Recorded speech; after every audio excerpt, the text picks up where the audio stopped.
Welcome back after a short break. अब हम sir से बात करेंगे कि जादू सीखते कैसे हैं। बड़ा अच्छा सवाल किया हमारे देखने वालों को। पहली बात थी कि पाकिस्तान में 80% लोग शायद हम वक्त इस तलाश में होते हैं कि हमें जादू सीखना है। मैं हैरान हो जाता हूँ, क्यों सीखना है जी?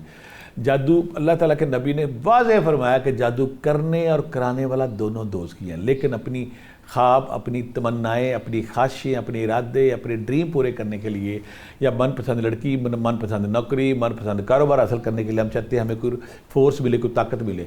जादूगर करता क्या? जादू क्योंकि इस्लाम में मना है और ये शैतानी कुफ्ती और शैतान और जादू, वो कहते हैं कि ये इस्लाम से हट जाए। जादूगर क्या करता है? ऐसे गैर शरई अमाल, ऐसे गैर इस्लामी अमाल जिनकी इस्लाम में ऐसे शिरकिया माल जो बंदा करके इस्लाम से दूर हो जाता है, जो काफिर हो जाता है, वो कराते हैं। ये ऐसी हरकतें करते हैं। यहाँ मैं इसलिए बताऊँगा, मेरे देखने वाले दिन पढ़े जब कुरान पाक, खुदा न करे कुरान पाक की बेहरमती, रिश्तों की बेहरमती, नमाज के साथ बदतमीजी, मस्जिद के साथ बदतमीजी, खुदा मैं वो बोलूँगा नहीं ताकि लोग चले न जाएँ।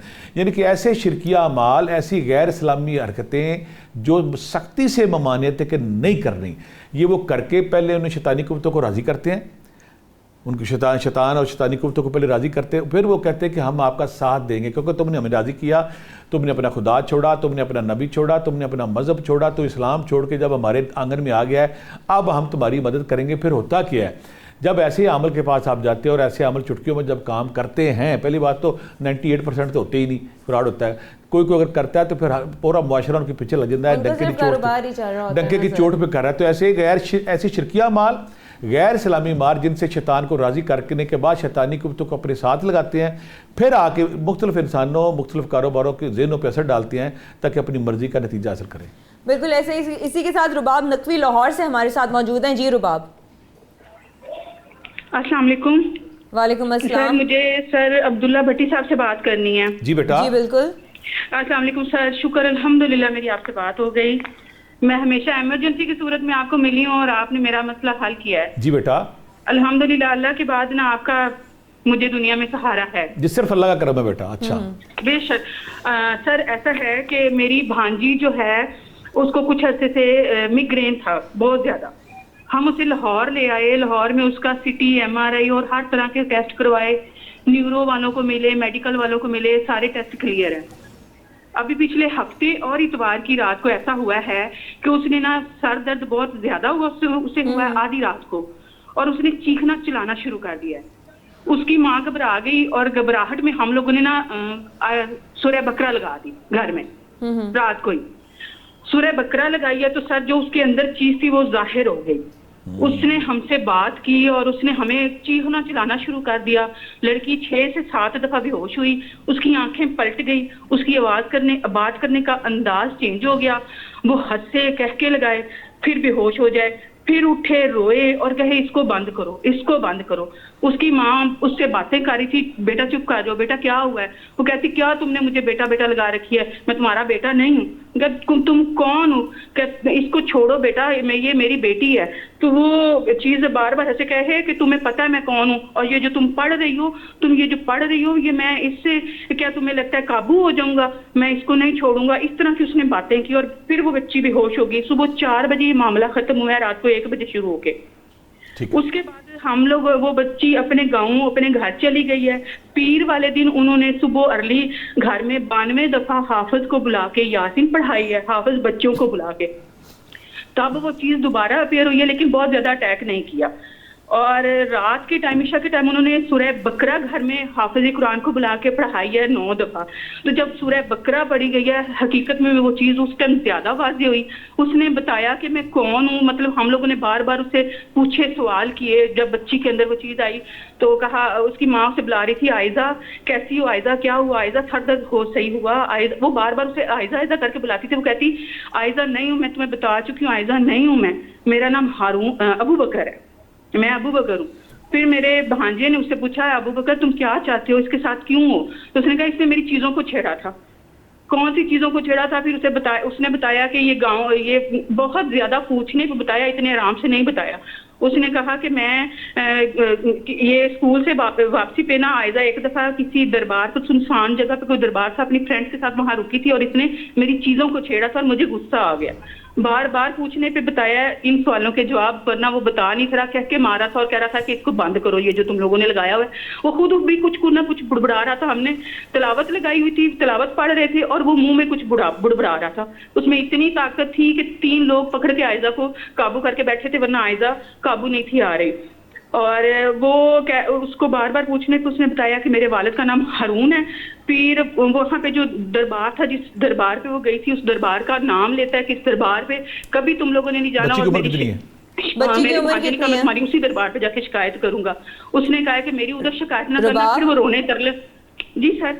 आप बच्ची की एज कितनी है? हेलो बेटा, बच्ची की एज कितनी, उम्र कितनी है? 15 साल सर। बस ठीक है, मैं सारा देता हूँ जवाब बेटा, सारा देता हूँ जवाब। अब बेटा, यहाँ हमारे देखने वाले बड़े परेशान हो गए होंगे कि कैसे कैसे सीरियस केस है। जब भी शैतानी कुत्ते जिन्नात इंसानी आबादियों में आते हैं, वो छेड़खानी करते हैं कि पानी के छिटे गिरा दिए, खून के छिटे गिरा दिए, बदबू फैल गई, कपड़े खट गए। लेकिन जब ये इंतहाई गुस्से में आते हैं ना, फिर किसी इंसान, कमज़ोर इंसानी जिस्म जिसका ऑरा वीक है, जिसकी फ्रीक्वेंसी वीक है, उसके अंदर घुस जाते हैं। घुसने के बाद उसके जिस्म पे काबू डालते हैं, फिर ये बोलना शुरू कर देते हैं। इसे हम आमली दुनिया में है, आमली दुनिया में शदीद तरीन अटैक करते हैं। वो बच्ची पे शदीद तरीन अटैक हो गया है। 2 काम हो चुके हैं यहाँ पे। एक तो उसके बच्चे के केमिकल बुरी तरह डिस्टर्ब है, उसके दिमाग के केमिकल बुरी तरह डिस्टर्ब हो गया। अब हमने उसके दिमाग के केमिकल भी इलाज करना है और वो जो चीज़ घुसती है उसको भी रोकना है। बड़ा काम ये करना है। पानी पे सूरह तारिक 111 बार, पानी पे सूरह तारिक 111 बार, सूरह शम्स 41 बार, सूरह मोमिनून की आखिरी 4 याद 11 बार। ये एक ही दफ़ा पढ़ना है, दोबारा नहीं पढ़ना। डन। सूरह तारिक का प्रिंट भी निकाल के अगर इसमें डाल लें तो कोई हर्ज नहीं इसमें। ये पानी सुबह दोपहर शाम पीना है इस बच्ची ने।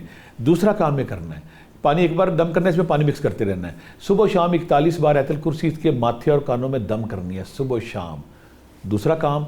तीसरा काम ये करना है कि जब ये इसको खुदा न करे दौरा पड़े, कोई तकलीफ़ आए, तो आपने सूरह मोमिनून की आखिरी 4 याद आफा से तो मिन्नमा खलकनाकुम, ये पढ़ के फूकनी, उससे फौरी तौर पे ठीक भी हो जाएगी, चली भी जाएगी। अब मसला ये, कुछ चीज़ ने इसके दिमाग का सिस्टम जल्जला ला के भूचाल पैदा कर दिया है। किसी भी पंसारी से अश्वगंधा मिलती है, वो ले लें आप, 500 रुपये की, उसको पीस लें, आधा चमचा नाश्ते में इसको दें ताकि इसके ब्रेन के केमिकल ठीक हों। आखिरी काम ये करना है, किसी भी होम्योपैथी स्टोर से लेनी है अग्नेशिया 200, दवाई में बता रहा हूँ अग्नेशिया 200, 5 कतरे डेली इसको दें ताकि इसके अंदर वो हिजान कम हो। ये सारी चीज़ें करें और साथ इसकी माँ या इसके घर वाले या रकीबो या हफीज़ो 13 तस्बीह डेली पढ़ें। 4 से 5 दिन इसको लग जाएंगे, लेकिन 5वें 6ठे दिन के बाद ये ऐसा ऐसा पीसफुल होना शुरू हो जाएगी। ये सारा अमल करें, इंशाल्लाह मेरी बेटी बिल्कुल ठीक हो जाएगी। सर, आज का जो टॉपिक था वो इंतहाई, हम कह सकते हैं कि ऐसा टॉपिक था जो आजकल हर जगह का एक मसला बन चुका है और लोग बहुत ज़्यादा घरों को तबाह करें इस वजह से। जाते जाते हम लोग अब क्लोजिंग की तरफ ही जा रहे हैं, बट जाते जाते एक छोटा सा सवाल मेरी तरफ से मैं आपसे पूछ रही हूँ कि ये जो जादू होता है ये कितने किस्म का होता है? थोड़ी सी अगर अवेयरनेस आप दे दें इस बारे में। मुख्तलिफ किस्म है, कोई मियाँ बीवी, इसमें कोई मियाँ बीवी को लड़ाने वाला है, कोई औलाद बेबरती वाला है, कोई दुश्मन को बीमार करने वाला है, दुश्मन को पागल करने वाला है। इसके बड़ी इसकी किस्में, हर जादूगर में इसी में यूँ कहूँगा, मतलब के तहत अगर आप कोई जादू करते हैं, किसी को नुकसान, किसी का कारोबार, किसी की नौकरी, किसी की शादी, किसी की बच्ची का रिश्ता रोक देना, इसकी बेशुमार किस्में हैं। तो असल मसला है कि जिस हदफ के लिए आप करते हो उसको भी क्या अमले दो में मसल किया जाता है, मियाँ बीवी को लड़ाने के लिए, झगड़ा कराने के लिए, नुकसान पहुंचाने के लिए। तो इसमें कहते हैं किसी का रिश्ता, उसे बंदिश का अमल कहा जाता है, मसान का अमल कहा जाता है, हांडी का अमल कहा जाता है, टाइया का। इतनी डिटेल है इसमें, वो और प्रोग्राम और लंबा हो जाएगा। यानी कि अपना टारगेट अचीव करने के लिए, अपनी ख्वाहिश हासिल करने के लिए, अपनी मर्जी का नतीजा हासिल करने के लिए अगर आप किसी को बर्बाद या किसी को अपनी तरफ खींचने के लिए करते हैं, ये सारे कुफरिया अमाल हैं। यकीन करें 100 साल पहले ये पूरा लाहौर में ना 99% लोग और थे, आज और हैं, 100 साल बाद और हो जाएंगे। कब्रों में कीड़े होंगे, कब्र सांप होंगे और मिट्टी होगी, धूल होगी, तो क्या होगा? हमें अपनी आखिरत का ख्याल रखना चाहिए। आका करीम ने सख्ती से कह दिया जादू करने और कराने वाला दोनों दोज़गी हैं। तरीके आपको, साहब घबराना नहीं, आपने परेशान नहीं होना, आपको सारे तरीके बता दिए गए। अब आखिरी जाते जाते एक तोहफा इनको देने लगा हूँ। कुछ लोग कहते हैं कि हमें जादूगर का पता चले, जादूगर है कौन? या लतीफ़ो या अलीमो या खबीरो, या लतीफ़ो या अलीमो या खबीरो, पढ़ते पढ़ते सो जाए, आपको जादूगर की शक्ल आपके ख्वाब में दिखा दी जाती है। ठीक है सर, और इसी के साथ आप हमें इजाज़त दीजिए। आप देख सकते हैं प्रोग्राम दरवेश दी दुनिया थर्सडे से सैटरडे तक 89 न्यूज़ पे। तो स्टे ट्यून विद अस। इंशाल्लाह कल हाजिर होते हैं एक नए टॉपिक, एक नई डिस्कशन के साथ। तब तक के लिए मुझे और अब्दुल्ला साहब को इजाज़त दीजिए। अल्लाह हाफ़िज़।